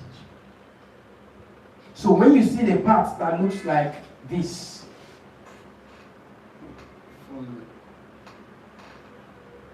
you would know. Then you see something that calls it a pipe-like, right? Now at this point, this thing here will be giving something for you to label. So you need to go to the passage and look for the paragraph that describes this shape. There is a name given to it. That will be your answer. Do you understand this? This one is somehow simple. It's somehow simple, but the terminologies that you will see. The thing is, you just have to like understand every word a bit, so that you'll be able to.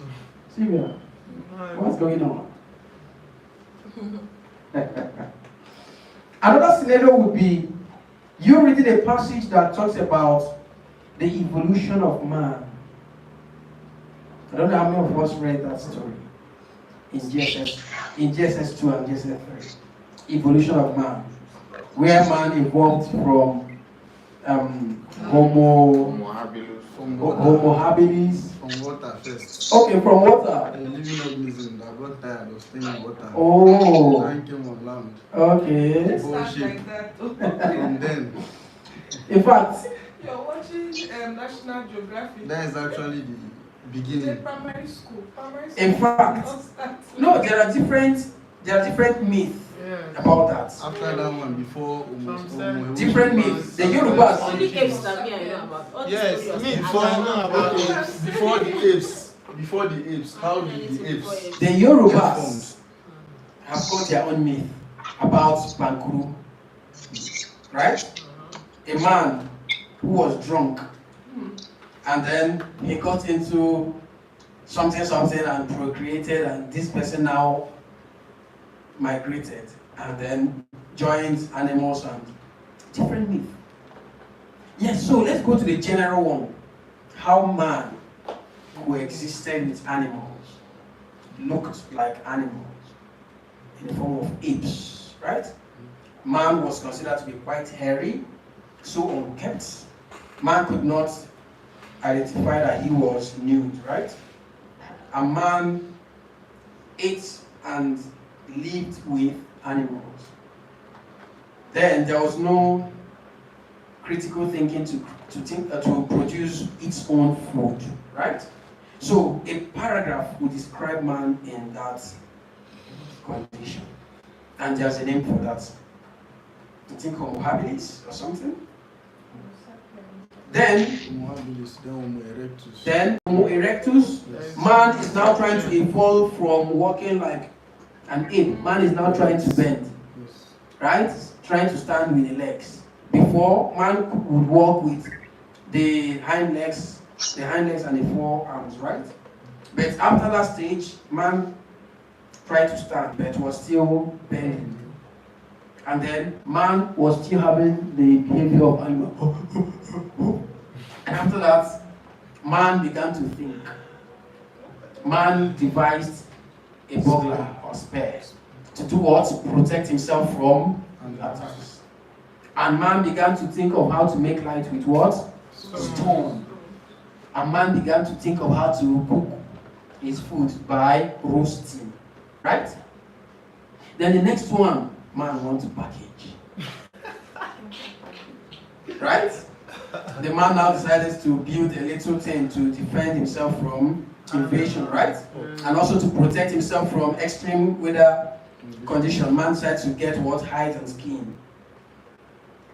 You know, in the beginning we were told that man used pawpaw leaf. Let's hide and skin. Right? So now, these are the different stages man evolved from to the final stage where you are not covering yourself. Before, you and I, we don't know what it means to cover. Everybody is just there. Hello, life is sweet. Right? So, at the end of all of these expositions in different paragraphs, you will now see pictures, the drawn representations of these different evolutions. You will now be required to refer each picture to the particular stage that describes that picture. Do you understand this? Yes. That is how flowcharts go. Then for maps and diagrams, the same thing. You would see a paragraph or a passage rather that is talking about an innovation or invention. It will tell you everything about it. Maybe if you want to talk about chocolates, just normal chocolate. It will tell you how chocolate is being produced from planting the pod, the seed. From planting the seed, it will tell you how long it takes to germinate. It will tell you what it looks when it shoots out first. It will tell you how long it takes to grow into a tree. It will tell you what then comes out, the pod it produces. It will tell you when it's mature, the color it comes in. It will tell you how it's being harvested and taken to the factory. It will tell you how it's being dissected, washed, processed, and then converted to chocolate. So all of these stages will now be drawn, represented in a diagram. So you'll be required to identify which is which according to the paragraph. Right? Now let's go to where the main job is. Matching headings.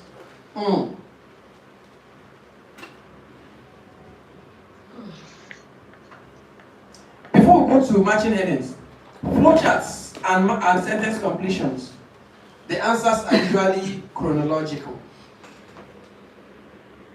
Flowcharts and matching sentence completions, the answers are usually chronological. What do I mean by chronological? The answers come according to the arrangement of the paragraphs.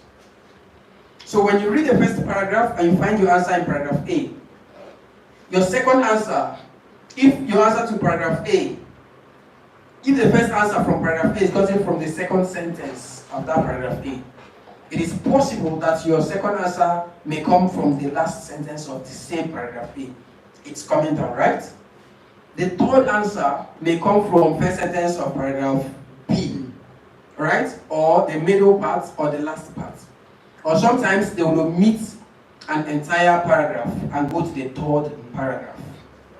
But there is no way any question will take you back to an omitted paragraph. It's not possible. So once it keeps coming down, it is coming down. So you get to experience this when you're treating sentence completion and flow charts. Okay.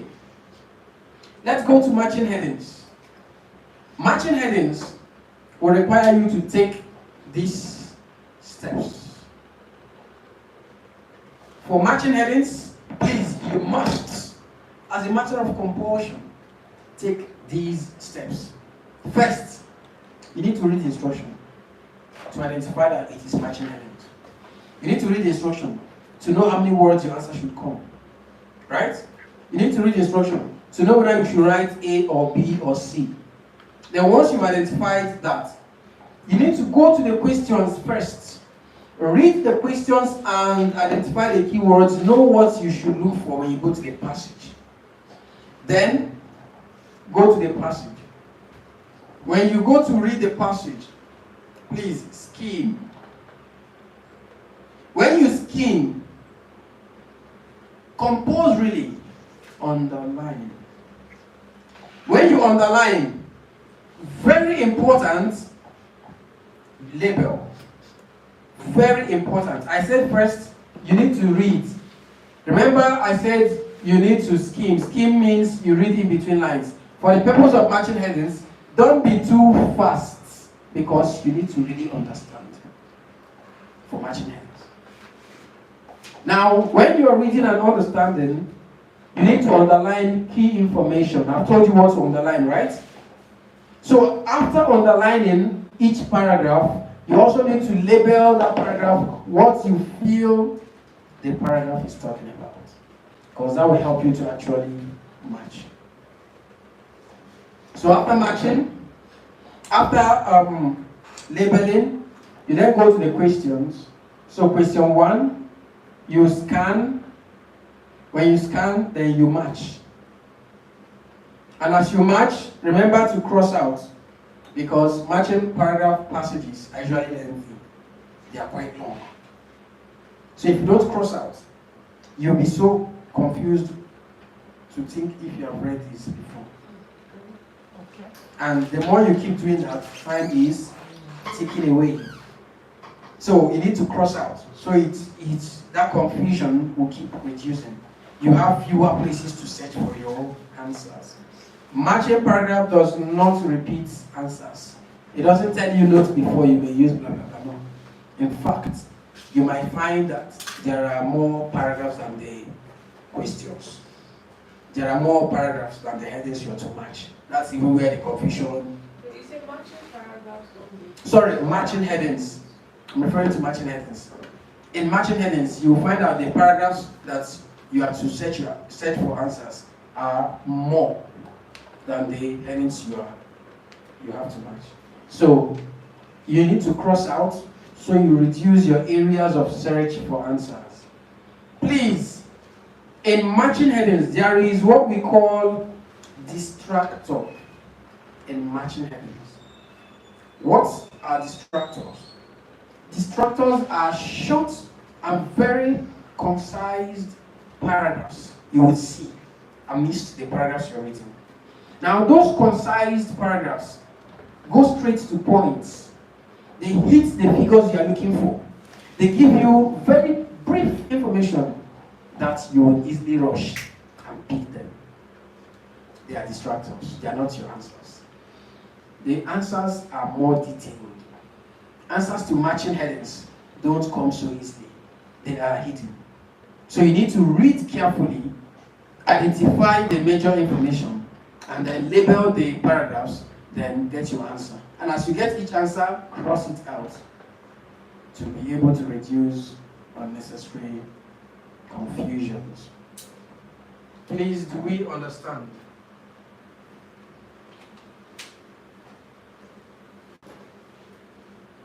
Oops.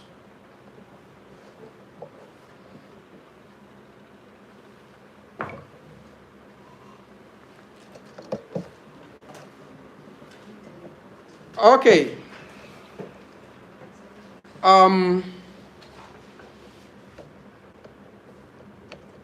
Let's go to the last part, which is identifying writer's view.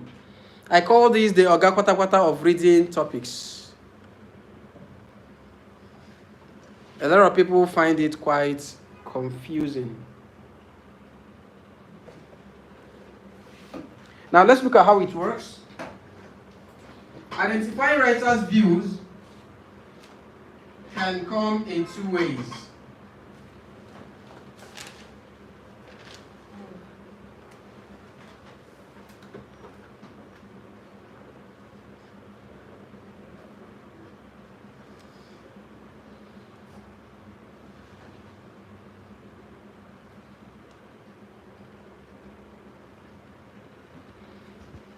Okay, so identifying writer's views can come in two phases. Some passages we call it true, false, and not given, while some other passages we call it yes, no, and not given. But the approach is still the same. So let's understand how identifying writers' views work. You will be given paragraphs.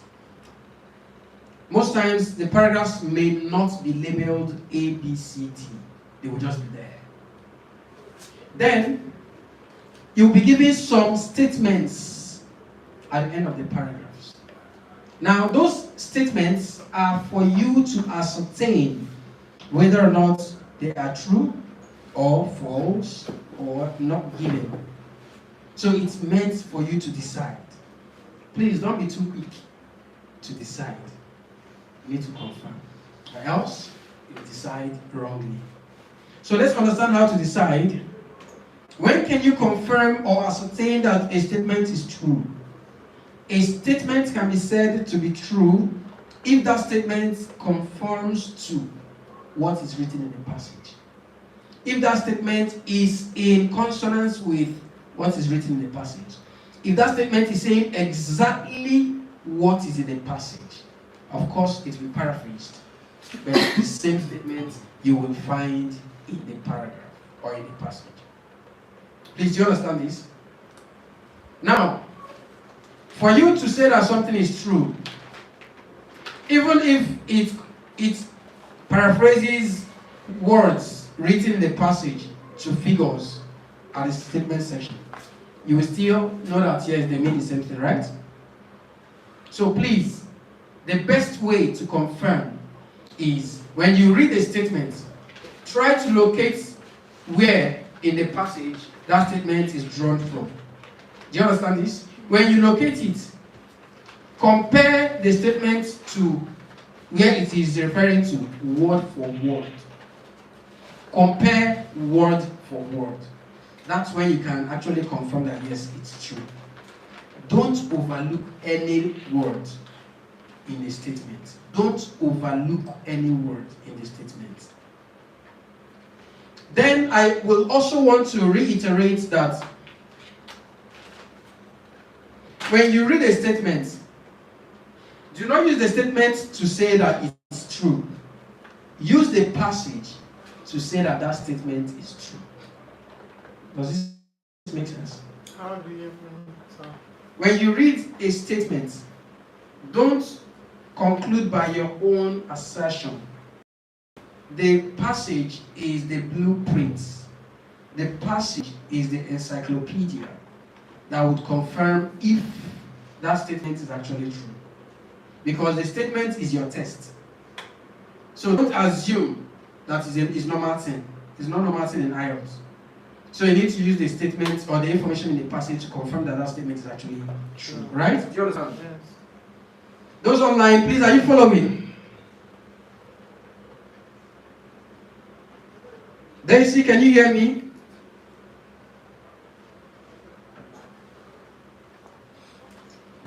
Okay. Now let's go to the next, which is false. When can you say that a statement is false? A statement can be said to be false if that statement contradicts what is in the passage. Then it's false. If a statement is saying something opposite to what is in the passage, then that statement is false. Now, what do we mean by contradicting? It doesn't mean that the entire statement contradicts. You may find out that 90% of that statement is actually in the passage. But just one word alone may contradict what is used in the passage. Because of that single word, it is false. Don't say it's a mistake. It's not a mistake. Don't say because 99% of that statement is actually aligning with what's in the passage, then you feel that one word may be a mistake. It is the test. This is the reason people fail it. People assume a lot. So IELTS is trying to test your ability to pay attention to details. Right? So when you read a statement and you see that almost everything is correct and accurate except one word. Please, that one word is your lifeline. That's what you're going to use to determine if it's true or false. Do you understand that? Now, that same one word might be in word actually, it could be in figure. Now, being in figure, sometimes you read a word. Have you realized that the brain does not read the entire letters in a word before it gives it a name? When you see the first 2, 3 letters and the last letter, you know what that word is. But in IELTS, please go through every letter. Be sure that that's the word. Now, you may read in the passage that something is just about 100